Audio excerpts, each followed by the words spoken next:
आज हम लोग चैप्टर 2 स्टार्ट करने वाले हैं, बेसिक केमिस्ट्री। ठीक है। तो इसमें हम लोग पढ़ने वाले हैं एलिमेंट्स के बारे में, एटम्स के बारे में, और केमिकल बॉन्ड्स, केमिकल किस तरह एक दूसरे से ज्वाइन होंगे, कितने टाइप से उसके बारे में उसके बारे में जानेंगे। केमिकल रिएक्शंस के बारे में जानेंगे, और ऑर्गेनिक और इनऑर्गेनिक कंपाउंड्स के बारे में जानेंगे। ठीक है। तो ये मोस्टली ये जो केमिस्ट्री है, mostly something related to the body only, mostly not for laboratory. Laboratory हर जगह आपको केमिस्ट्री देखने को मिलेगा। केमिकल में केमिस्ट्री मतलब केमिकल प्रोसेस। जैसे एग्जांपल के तौर पर मैं बताऊं, ये पेन है।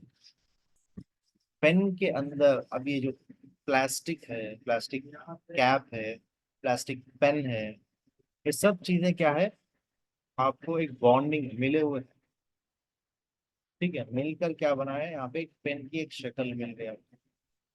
रिफिल है, जो रिफिल है वो रिफिल के अंदर भी केमिस्ट्री है, केमिकल्स है, जिससे आप लिख सकते हैं। तो बहरहाल केमिस्ट्री ऐसी चीज है हमारे daily day to day life में बहुत ज्यादा इम्पोर्टेंट। ठीक है। तो चलिए जानेंगे। मोस्टली ये केमिस्ट्री रिलेटेड टू बॉडी है, और बेसिक्स थिंग भी दिए गए जिससे हम थोड़ी बहुत केमिस्ट्री जान सकें। तो चलिए डिटेल में जाते हैं। When you hear or see the word chemistry, you may think of test tubes, burners in a laboratory experiment. However, literally everything in our physical world is made of chemicals. The paper used for this book, which was once the wood of a tree, is made of chemicals. The air we breathe is a mixture of chemical in form of gases. Water, gasoline, and dyed soda are chemicals in liquid form. Our foods are chemicals, and our bodies are complex arrangements of thousands of chemicals. Okay. So हमारी body क्या है, body हो या body के अतराफ की जितनी भी चीजें हो, सब केमिकल। जैसा इसमें दिया गया, अब एग्जाम्पल दिया गया पेपर। मैं तो पेन का एग्जाम्पल दिया था, मैंने यहाँ पे पेपर का एग्जाम्पल दिया गया। तो पेपर क्या है, एक केमिकल है जो वुड, हमारी जो लकड़ी है, उससे बनाया जाता है। ठीक है, कई लकड़ियों को काट कर वुड बनाने के लिए जरूरत पड़ता है। ठीक है, यानी पेपर बनाने के लिए बहुत सारा वुड, लकड़ी की जरूरत पड़ती है। इसी तरह सांस जो लेते हैं हम, ये भी केमिकल है। वाटर है, ये भी केमिकल है। डेली हम खाना पकाने के लिए जो केमिकल्स यूज कर हम सॉरी जो आइटम्स यूज करते हैं वो भी केमिकल है। चाहे सॉल्ट हो, चाहे शुगर हो, हाँ, और क्या है, चाहे मिर्ची हो, चाहे हल्दी हो। ठीक है, ये सब चीजें क्या है, केमिकल्स है। ठीक है। This chapters covers very basic aspect of chemistry are related to living organisms, and most especially as they are related to our understanding of human body. तो यहाँ पे हम पढ़ेंगे ह्यूमन बॉडी को समझने के लिए पढ़ेंगे। ठीक है। बस ये केमिकल केमिस्ट्री कोई कॉम्प्लिकेटेड सब्जेक्ट नहीं है, बल्कि क्या है, ये हमारे डे टू डे लाइफ में जो भी इस्तेमाल करने वाली चीज है, उसके अंदर कौन सा केमिकल है, ये जानने के लिए हमें केमिस्ट्री पढ़ना है। बस अब जैसा एग्जांपल के तौर पर ग्लास बॉटल रखे हुआ है मेरे पास, इसका क्या केमिस्ट्री है। कैप है, केमिकल, ये भी प्लास्टिक से बना हुआ है। ठीक है। ग्लास है, जो ग्लास मैंने वेयर किया ये है ग्लास। यहाँ पे वुड है, पेन है, एवरीथिंग इज केमिस्ट्री। ठीक है।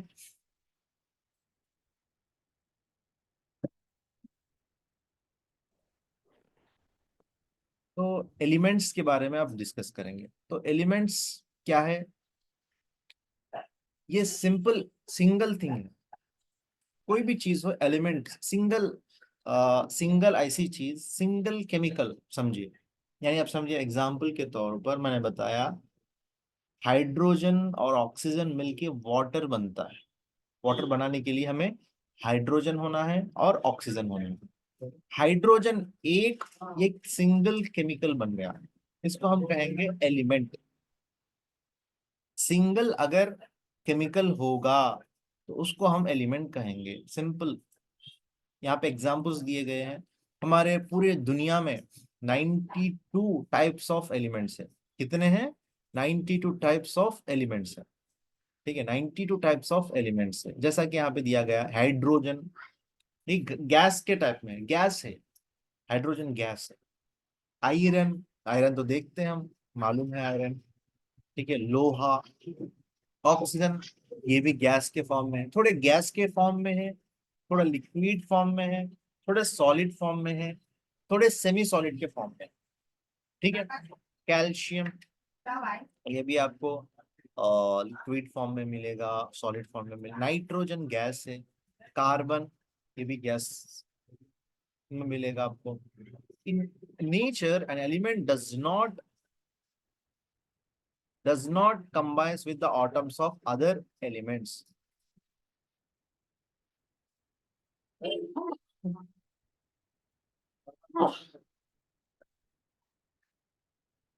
In nature, an element does not usually exist by itself, but rather combines with the atoms of other elements to form compounds.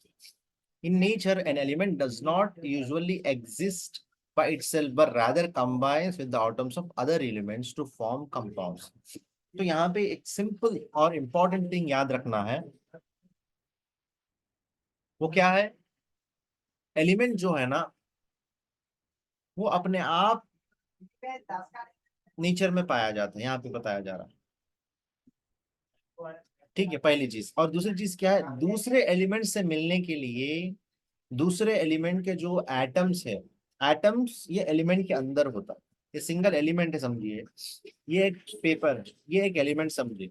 इसके अंदर जो चीज होते हैं उसको कहते हैं एटम्स। ठीक है।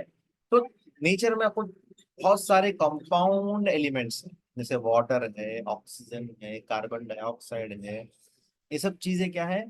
Compound elements. कंपाउंड मतलब एक, दो, एक से ज्यादा कंपाउंड, दो आपस में खुद ब खुद मिल गए। तो ये नेचर में ऑलरेडी मिले हुए हैं। ठीक है, मिलाने की जरूरत नहीं है। ऑक्सीजन है, पहले से मिला हुआ है। कार्बन डाइऑक्साइड है, पहले से मिला हुआ है। वाटर है, पहले से मिला हुआ है। तो इनको मिलाने की जरूरत नहीं है, पहले से नेचर ने इसको मिलाकर रखा है। तो यहाँ पे वही एग्जाम्पल दिया गया। ठीक है, जैसा यहाँ पे देखिए हाइड्रोजन का, हाँ हाँ, वाटर का एग्जाम्पल H2O, कार्बन डाइऑक्साइड का CO2, एंड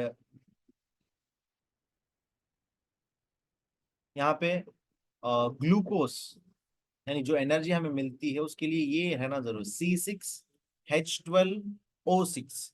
C6H12O6, ये ग्लूकोज का फॉर्मूला। इसमें 6 कार्बन होंगे, 12 हाइड्रोजन होंगे, 6 ऑक्सीजन होंगे। तो ये कंपाउंड मिलके ही आपको कार्ब ग्लूकोज बनाएगा, यानी जो भी हम ग्लूकोज खाते हैं उसमें ये फॉर्मूला होता है। The elements carbon, hydrogen, oxygen, nitrogen, phosphorus and sulphur are found in all living things. देखिए, कॉमन एलिमेंट से हर बॉडी में होते हैं। कार्बन है, हाइड्रोजन है, ऑक्सीजन है, नाइट्रोजन है, फॉस्फोरस है, sulphur. If calcium is included, this 7 elements make up approximately 99% of the human body. तो अगर हम कैल्शियम को भी इसमें इंक्लूड करेंगे तो बॉडी में ये एलिमेंट सब मिलके 99% बन जाएंगे। ठीक है। More than 20 different elements are found in variant amounts in the body. इसके अलावा और 20 एलिमेंट्स है। ये हो गए 7, कैल्शियम को मिला के 8, और ये 27 एलिमेंट्स आपकी बॉडी में मिलते हैं। ठीक है। Each element has a standard chemical symbol. This is simply the first, sometimes are the second letter of the elements, English or Latin name. You should know the symbol of the elements in this table because they are used in books, articles, hospital, lab reports, and so on. If there is two-letter symbol is used for element, second letter is always lowercase. For example, the symbol of calcium is Ca, not Ca. Ca is an abbreviation often used for cancer. Ca. ठीक है, यहाँ पे बताया जा रहा है कि हर element का एक सिंबल है, क्योंकि इंडिया वाले भी पहचान सके उसको, ऑस्ट्रेलिया वाले पहचान सके, लंदन वाले भी पहचान सके, सब लोग उस एलिमेंट को एक ही सिंबल से पहचान सके। ठीक है, अब वो एलिमेंट है, उसको एक सिंबल दे दिया गया, अक्सर फर्स्ट वर्ड होता है या सेकेंड वर्ड होता है, या कुछ लोग उसकी जगह कोई नया वर्ड ऐड करते हैं। अगर दो वर्ड्स अगर है कोई एलिमेंट के सिंबल का, फर्स्ट वर्ड कैपिटल होता है, सेकेंड वर्ड लोअर केस होता है। ठीक है, अब आइए देखते हैं यहाँ पे एलिमेंट से सिंबल से, यहाँ पे थोड़े थोड़े चीजें हैं।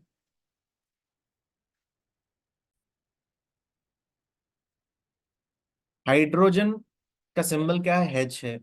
यहाँ पे एक चीज मैं बता दूं, एटॉमिक नंबर, यानी इनके अंदर कितने एटम्स है, उसको एक नंबर दिया गया, आगे एटम्स के बारे में जानेंगे। और इनका वेट क्या है, अगर हाइड्रोजन को वेट किया जाए तो कितना वेट है, वो भी देखेंगे हम लोग। बस इसको यहाँ पे थोड़ा सा आपको मैं बता रहा हूँ। हाइड्रोजन सिंबल क्या है, H। और आपको बुक्स में भी यही सिंबल मिलेगा, कहीं पर भी पढ़ेंगे तो यही सिंबल मिलेगा। और लैब रिपोर्ट्स, खासकर रिपोर्ट्स जब देखेंगे तो ये सिंबल्स मिलेंगे, आपको पूरा नाम लिखा हुआ नहीं होगा। तो ये सिंबल्स बहुत ज्यादा जरूरी है याद रखना। ठीक है, कोशिश करें इसको याद रखने की। हाइड्रोजन का सिंबल H है, कार्बन का सिंबल C है, तो इसको नोट डाउन करना है, लिखना है आप लोगों को। खासकर सिंबल्स, सिंबल्स और नेम्स याद है, एटॉमिक नंबर याद भी ना रहा तो कोई बात नहीं। Nitrogen N, oxygen O, fluorine F, sodium का देखिए यहाँ पे, सोडियम का Na आ गया, मैग्नीशियम का Mg आ गया, फास्फोरस का ओनली P है, सल्फर का S, क्लोरीन का Cl, पोटेशियम के, यहाँ पे चेंज हो गया, देखिए पोटेशियम का K आ गया, सोडियम का Na आ गया, कैल्शियम का Ca, मैंगनीज का Mn, आयरन का Fe। ओके, और कोबाल्ट का को। ठीक है, और उसके बाद क्या है, कोबाल्ट का CO, कॉपर का Cu, जिंक का Zn, आयोडीन का I। ओके, तो ये याद रखना जरूरी है।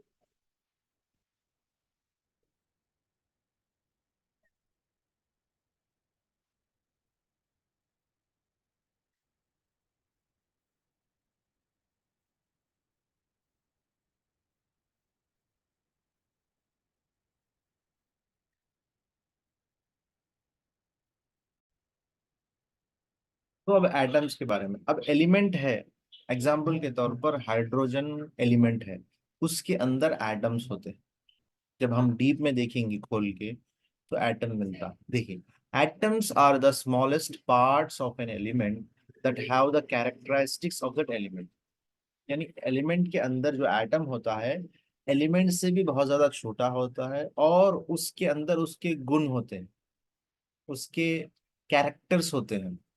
जैसा एक, अब एक माँ बाप है, फादर एंड मदर है, उनके चिल्ड्रंस होते हैं, तो चिल्ड्रंस के अंदर भी माँ बाप के कैरेक्टर्स आते हैं, दिखने में हो या बात करने में भी हो या चलने में हो, कुछ भी एक कैरेक्टर आ जाता है। ऐसे एलिमेंट के अंदर भी एटम्स होते हैं, एटम्स के अंदर एलिमेंट का कैरेक्टर होता है, स्पेसिफिक कैरेक्टर।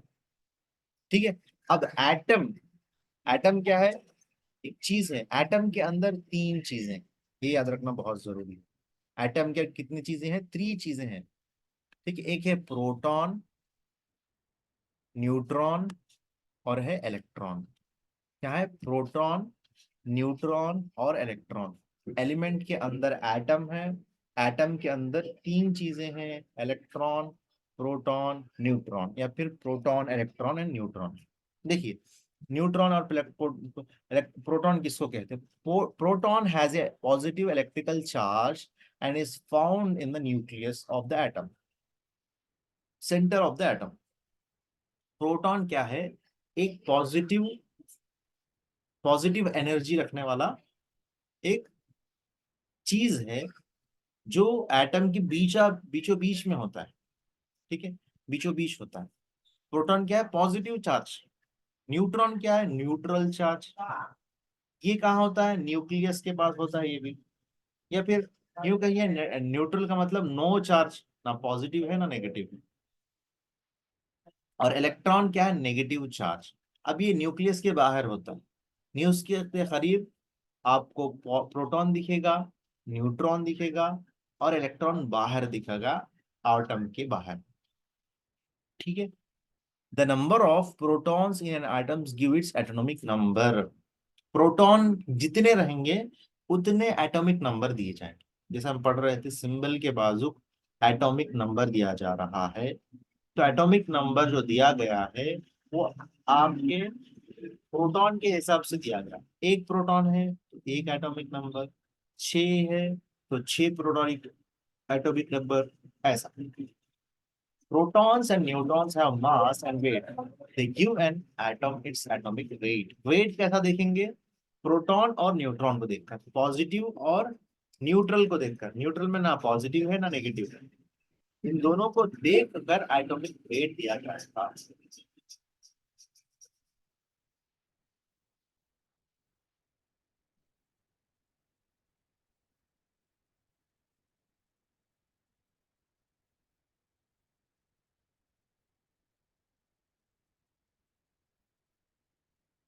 यहाँ देख सकते हैं इमेज में आप, देखिए ये ऑर्बिट्स है, ऑर्बिट्स है, ठीक है। यहाँ पे देखिए प्रोटॉन है, ये न्यूक्लियस के बाजू प्रोटॉन है, न्यूट्रॉन बाद बाहर है, इलेक्ट्रॉन और बाहर। तो proton, neutron, electron, proton, neutron and electron बाहर, ठीक है। ये चीज याद रखें।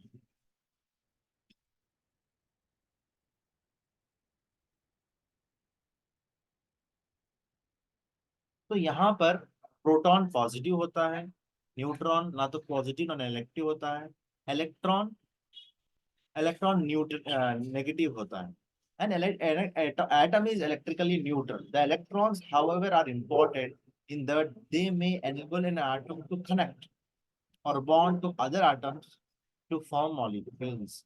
तो एक एटम या फिर एक एटम दूसरे एटम से जब मिलेगा तो ये मॉलिक्यूल्स बनेंगे, ये क्या होंगे? कंबाइंड होंगे।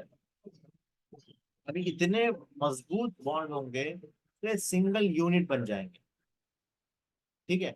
एटम के अंदर न्यूट्रॉन, प्रोटॉन, इलेक्ट्रॉन होंगे, दूसरे एटम के अंदर भी प्रोटॉन, न्यूट्रॉन, इलेक्ट्रॉन होंगे।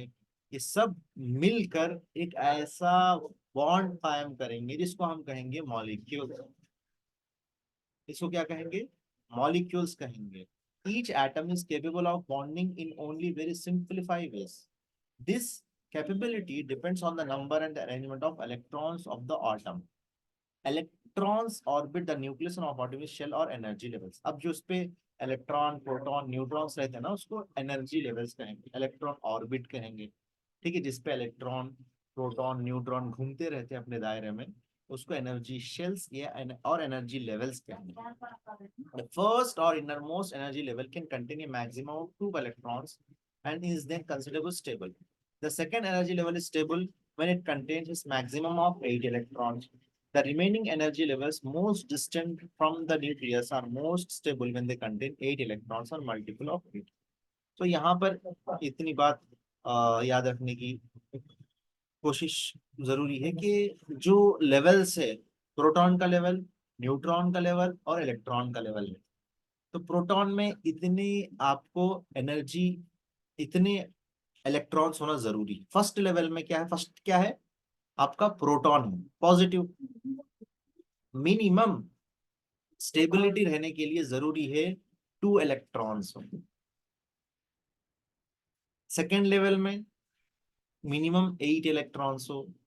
थर्ड लेवल में मिनिमम 8 से या ज्यादा या कम, उसके करीब करीब, ठीक है। A few atoms are naturally stable or uninterested in reacting because their outermost energy level already contains the maximum number of electrons. The gas helium and neon are examples of this stable atom, which do not usually react with other atoms. Most atoms are not stable, however, and tend to gain, lose, or share electrons in order to fill their outermost shell. By doing so, an atom is capable of forming one or more chemical bonds with other.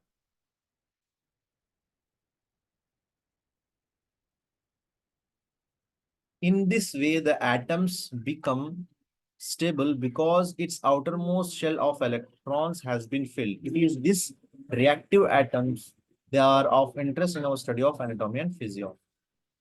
So basically यहाँ पर दूसरे element के atom से bond होने के लिए जरूरी है कि आपके पास जो इलेक्ट्रॉन्स है उसके एनर्जी लेवल दूसरे एटम से मैच हो, तो तभी जाके एक बॉन्डिंग होगी, एक मॉलिक्यूल फॉर्म होगा। तो यहाँ पे दिया जा रहा है, देखिए, first energy level, second energy level, ठीक है। तो इस चीज को जहन में रखना है। तो हमने पढ़ा एलिमेंट्स के बारे में। एलिमेंट्स सिंगल सब्सटेंस है जिसके अंदर एटम होता है। एटम के अंदर प्रोटॉन, न्यूट्रॉन, इलेक्ट्रॉन होता है। प्रोटॉन के हिसाब से ही आपको एटॉमिक नंबर दिया जाएगा, और एटॉमिक वेट जो है प्रोटॉन और न्यूट्रॉन को देख के दिया जाएगा, ठीक है।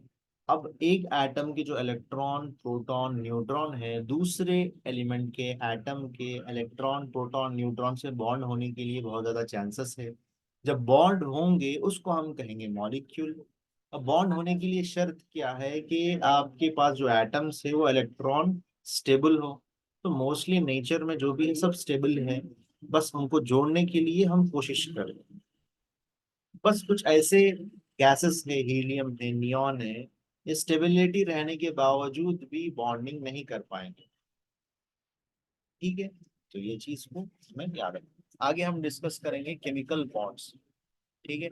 एलिमेंट्स के बारे में डिस्कस किया हम लोगों ने, और एटम्स के बारे में डिस्कस किया। कुछ डाउट हो तो आप पूछ सकते हैं।